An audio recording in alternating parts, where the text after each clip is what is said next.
ආයුබෝවන් අප සමග එකතු වී සිටින සියලුම දෙනාට සුබ දවසක්. විශ්ව ලංකා ඇස්ට්‍රොලොජි නාලිකාවට ඔබ සැම සාදරයෙන් පිළිගනිමු.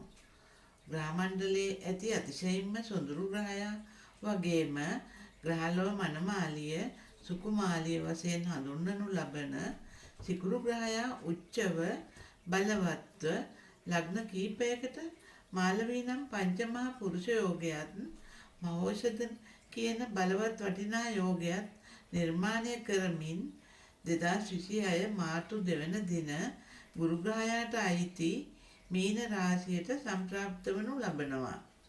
මාර්තු 2 වෙනි දින මීන රාශියට ගෝචරව පැමිණෙන සිකුරු මාර්තු 26 වෙනි දින දක්වා දවස් 24ක් එහි රැඳී සිටිනවා බලවත්ව. සිකුරු ග්‍රහයාගේ මෙම බලවත් ග්‍රහ ගමන කුම්භ ලග්න ඔබට කෙසේ බලපාවිදයි කියා අපි දැන් විමසා බලමු. ඊට ප්‍රථම ඔබ අපගේ නාලිකාව තවමත් සබ්ස්ක්‍රයිබ් කර නොමැති නම් සබ්ස්ක්‍රයිබ් කර මෙම වීඩියෝ හොඳ නම් ලයික් කරන මෙන් ආදරයෙන් සහ කරුණාවෙන් ඉල්ලා සිටිමු. කුම්භ ලග්න ඔබගේ 4 වැන්න සහ 9 වැන්න හිමි සිකුරු ග්‍රහයා ධනස්ථානය වන දෙවැන්නට එනවා උච්චව බලවත්ව මහෝෂධ නම් වටිනා යෝගය නිර්මාණය කරමින්. සිකුරු ග්‍රහයා මාතෘ ස්ථානය සුඛස්ථානය වන 4 වැන්න සහ පෙරපින් ගැන කියවෙන 9 වන භාවයෙන් හිමි ග්‍රහයයි. එපමණක් නෙමෙයි සිකුරු ග්‍රහයා තමයි ඔබගේ යෝගකාරක ග්‍රහයා වෙන්නේ. ඒ වගේම ඔබගේ ලග්නාධිපති වන්නේ සෙනසුරු ග්‍රහයයි.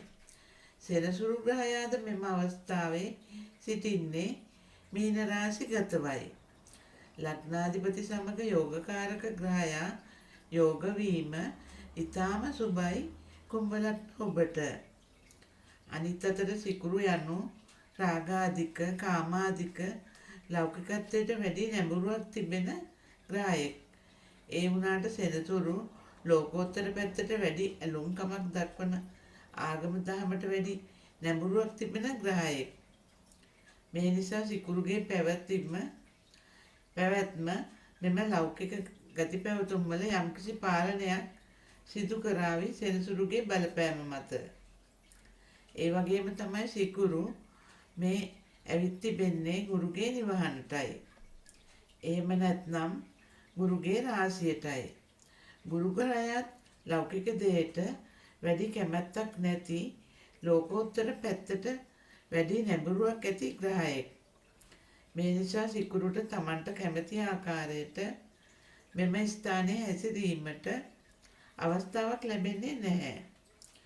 මේ හින්දා කුම්භ ලග්න ඔබටත් සිකුරුගේ හොඳ යහපත් දේවල් උදා වේවි. අතිධාවන කාම යෝගයේ ආදිය නොයෙදේවි මෙම කාලය තුල ඔබට ගුරුගේ සම්බන්ධය නිසා. කොහොම නමුත් ඊතා සුබයි සිකුරු ග්‍රහයා ධනස්ථානය වන දෙවැන්නේ උච්චව බලවත්ව ගමන් කිරීම කුම්භ ලග්න ඔබට. ඔබගේ යෝගකාරක ග්‍රහයා වගේම 4 වැන්නාධිපති මෙන්ම පෙරපින් ගැන කියවෙන 9 වැන්නාධිපති සිකුරු ග්‍රහයයි උච්චව මහෝෂධ යෝගයෙන් බලවත්ව ධනස්ථානය වන දෙවැන්නේ ගෝචරව ගමන් කරන්නේ. මේ අනුව ඔබගේ තැන්පත් ධනය මිල මුදල් වස්තුවට ඉතා යහපත් තත්ත්වයක් උදා වේවි. ගෙවල් දොරවල් යාන වාහන ඇතුළු සියලුම සුඛෝභෝගී භාණ්ඩවල දියුණුවක් වර්ධනයක් ඇති වේවි මෙම කාලය තුල ඔබට. ලෞකික සැප සම්පත් වලට අවශ්‍ය සියලු දේ ලබා ගැනීමට හැකි වේවි. ඒ වගේම තමයි කුම්භ ලග්න ඔබගේ උත්පත්ති කේන්ද්‍රය තුල සිකුරු ග්‍රහයා බලවත් නම් ඒ ඊටාම සුබ වෙනවා ඔබට. මොකද සිකුරු ග්‍රහයා ඔබගේ යෝගකාරක ග්‍රහයා වෙන නිසා. ඔබට ඊටා ඉහළට යාමට හැකි වෙනවා වගේම හැම සැප සම්පතක්ම ලබා ගැනීමට හැකි වේවි ඔබට. කෙසේ වෙතත් කුම්භ ලග්න ඔබ ලග්න එරාෂ්ටකේ අවසන් කොටසයි ගත කරමින් සිටින්නේ. ඒ එතරම් ලොකුවට දැනීමක් නොවෙන්නට ඇති. මොකද සෙනසුරු ඔබගේ ලග්නාධිපති වන නිසා. කොහොම නමුත් යම්කිසි පීඩනයක් සුළුවෙන් හෝ ඔබට දැනෙනවා නම් එයත් පහව යාවි සිකුරු ග්‍රහයා මෙම බලවත් වන කාලවකවානුව තුල. ඒ කෙසේ වෙතත් ධනස්ථානයේ සිකුරුගේ බලවත් වීම ඊටාම සුබයි කුම්භ ලග්න ඔබට. නොයෙකුත් ආකාරයේ ධනය උපයන මාර්ග ඇතිවෙනවා වගේම සැඟවුණ ධනය මතුවන කාලයක් වෙනවා මෙම කාලවකවානුව තුල. එමෙන්ම සුළුවෙන් හෝ ව්‍යාපාරයක් ආරම්භ කළොත් එය සාර්ථක වේවි මෙම කාලය තුල. ඒ වගේම ඔබගේ කතාව ශක්තිමත් වන අවධියක් වෙනවා මෙම කාලය තුල. ඔබගේ කතාවට හැමෝගෙම වශී වෙනවා වගේම අන් අය ආකර්ෂණය වෙනවා. කතාවෙන් අන් අයව නම්වා ගැනීමට හැකිවන තත්ත්වයක් ඔබ තුළ ඇති වෙනවා. දේශපාලනයේ යෙදෙන කුම්භ ලග්න හිමියන්ට ඉතා සුබයි මෙම කාලවකවානුව. ඒ අයට තමන්ගේ කතාව ශක්තිමත් වන නිසා කතාවෙන් අන් අයව තමන්ගේ අදහස් වලට අවනත කර ගැනීමට හැකි වේවි මෙම කාල සීමාව තුල. එමෙන්ම තමන්ගේ කතාව මුල් කරගෙන රැකියාවේ යෙදෙන අයට ඉතා සුබ තත්ත්වයක් උදා වෙනවා සිකුරු බලවත්ව ඔබගේ දෙවැන්න තුල ගමන් කරන කාලයේදී. ගායක ගායිකාවන්, නිවේදක නිවේදිකාවන්, උපදේශකයින්, ටියුෂන් ගුරුවරියන් වගේම දේශපාලඥයන්ටත් ඊටාම සුබයි සිකුරු බලවත්ව සිටින මෙම කාල සීමාව තුළ. ඒ වගේම පුරුෂයන්ගේ කුටුම්බ සංරක්ෂණ ස්ථානයේ වශයෙන්ද මෙම දෙවැන්න හඳුන්වනවා. ගෘහය තුළ යම් යම් මතභේද පැවතියා නම් ඒවා නිරවුල් කරගෙන තමන්ගේ අමුදරුවන් සමග ප්‍රීතියෙන්, සතුටෙන්, සමාදානයෙන් සහ සහජීවනයෙන් කල්ගත කිරීමට මෙම කාලය තුල හැකි වේවි ඔබට. එමෙන්ම හදිසි ධන ලාභ, ලොතරැයි දිනුම් වැනි ලාභත් මෙම කාලය තුල ඔබට ලැබේවි. ඒ වගේම බලපවත්වන සිකුරු ග්‍රහයාගේ පස්වන දෘෂ්ටියෙන් කුම්භ ලග්න ඔබගේ සතුරු ස්ථානය වගේම රෝග ස්ථානය වන 6 වැන්න දකිනවා. 6 වැන්න තරම් සුබ ස්ථානයක් නුනත් උච්චව බලවත්ව සිටින සිකුරුගේ දෘෂ්ටිය නිසා ඔබගේ රෝග ආදී තිබුණා නම් ඒවා සුව වෙන කාලයක් වේවි මෙම කාලය. සතුරන්ව පරාජය වෙනවා වගේම සතුරන් මිතුරන් වේවි ඔබත් සමග මෙම කාල සීමාව තුලදී. ඔබ කාට හෝ ණය මුදලක් දී තිබුණා නම් ඒවා ගැනීමට නොහැකිව තිබුණා නම් ඒවා නැවත ලබා ගැනීමට හැකිවන කාලයක් වේවි මෙම කාලවකවානුව තුල. එමෙන්ම සිකුරුගේ 7 වන දෘෂ්ටියෙන් ඔබගේ තවත් අසුභ ස්ථානයක් මෙන්ම දුෂ්ට ස්ථානයන් වන 8 වැන්න දකිනවා. මෙම ස්ථානය අසුභ ස්ථානයක් වුණත් සිකුරුට ඊටාම සුභ ස්ථානයක් වශයෙන් තමයි හඳුන්වන්නේ.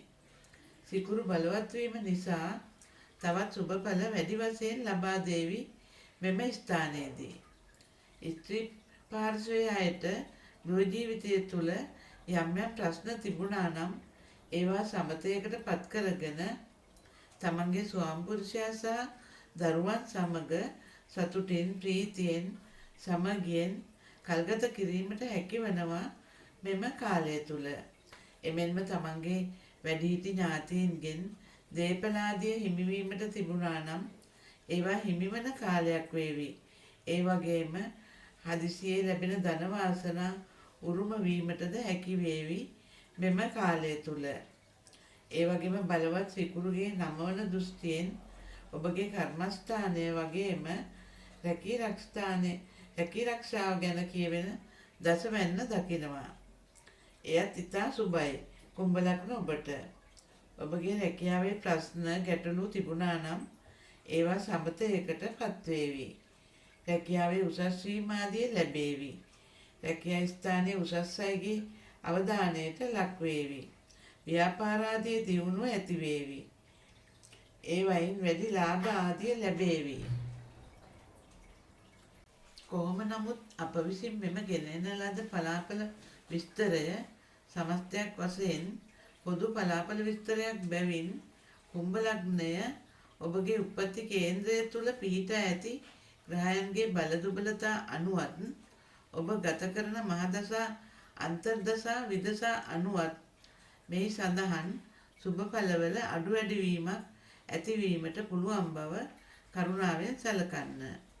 ඒ වගේම ඔබ අපගේ නාලිකාව තවමත් සබ්ස්ක්‍රයිබ් කර නැත්නම් සබ්ස්ක්‍රයිබ් කර මෙම වීඩියෝ හොඳ නම් ලයික් කරන මෙන් ආදරයෙන් සහ කරුණාවෙන් ඉල්ලා සිටිමු. ඔබ සැමට ස්තුතියි. තෙරුවන් සරණයි. දෙවි පිහිටයි.